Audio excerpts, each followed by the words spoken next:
Hey Spidey fans, welcome back to Comic Corner 2.0. And fans, you're back with me, Mike Spider Slayer, getting ready to bring you Spidey Classics episode number 9. That's right, fans. Now this pretty much wraps up Spidey Week over here on Comic Book Corner 2.0 because we had 4 issues of Spider-related material come out, and then this wraps up the whole week with a Spidey Classics episode. Now today we're going to be talking about the Amazing Spider-Man annual issue number 18. That's what you can see here. Yeah, really cool cover here. Has a scorpion on it, and you get to see Spider-Man rescuing Marla Madison, which is the future bride in this issue of J. Jonah Jameson. So obviously the title here is called The Scorpion Takes a Bride. And this was an annual, and at the time it was released in 1984, and this book was for $1, and you got it 39 pages of reading material. And it's just not your regular,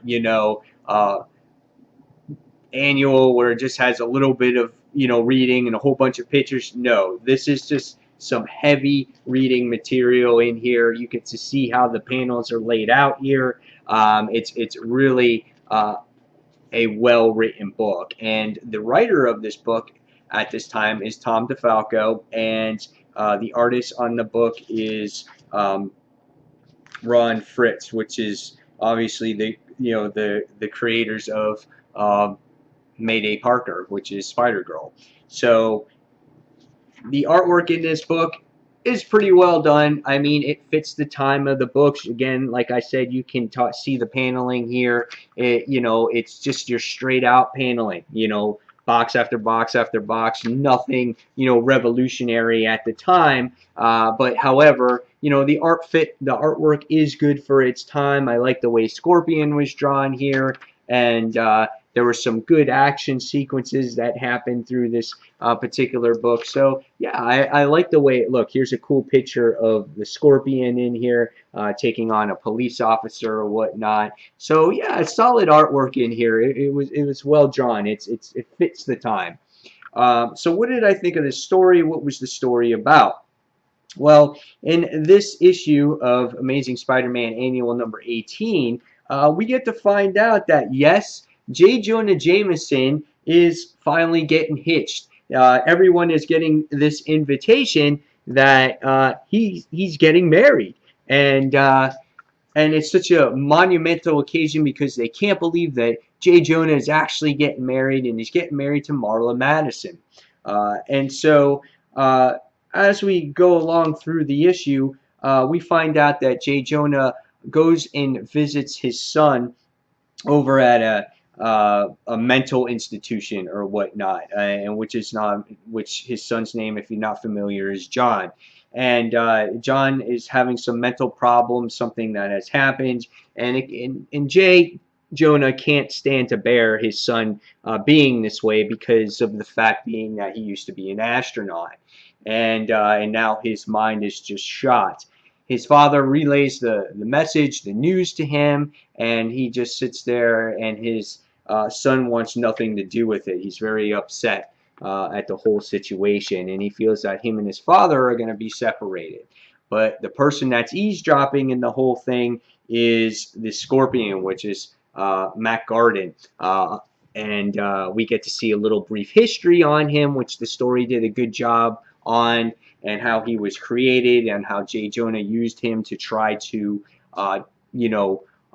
take on Spider-Man, and it made him into a freak. So once the Scorpion winds up hearing this information about his father possibly getting married, he breaks out of the prison. He takes on the prison guards and whatnot, and he wants to go after the people that are important in J. Jonah's life. So throughout the issue, we get to see him escape. J. Jonah's under heavy guard because they know that Gargan's after him and possibly after his future wife. And right away, as you get to see Scorpion go after his wife, it's the people that he loves, and he's forced to make a choice. J. Jonah is either his future wife or his son is going to be killed. And but just as that choice is about to be made, we get to see good old Spider-Man comes in and saves the day and covers his eyes and does a quick up battle here. And it was a great battle to see. It was, you know, the battle of the wits. Who can exhaust the other villain or superhero first? Who can get them tired? And of course, yes, good old Spider-Man saves the day. He battles out the Scorpion, and in the end, John Jameson becomes J. Jonah's best man, and you get to see Marla and J. Jonah finally get married, and you get to see Peter there in the background. So yeah, this was a good issue, good story. Again, with Tom DeFalco's run, he really focuses on family dynamic in the issues. He really kind of tugs at the heartstrings, really wants you to care for these people, these characters in their issues. I thought, like, going back in time, you know, going back to 1984, it was kind of funny how, you know, Scorpion could have broken out at any time, but he sits there and he goes, I'm waiting until J. Jonah gets married. And he just, like, breaks out of his confinement like it was nothing. It was just kind of a little bit cheesy dialogue at certain times. But otherwise, besides that, it was a great story. And I loved seeing back then how Scorpion was such a formidable foe.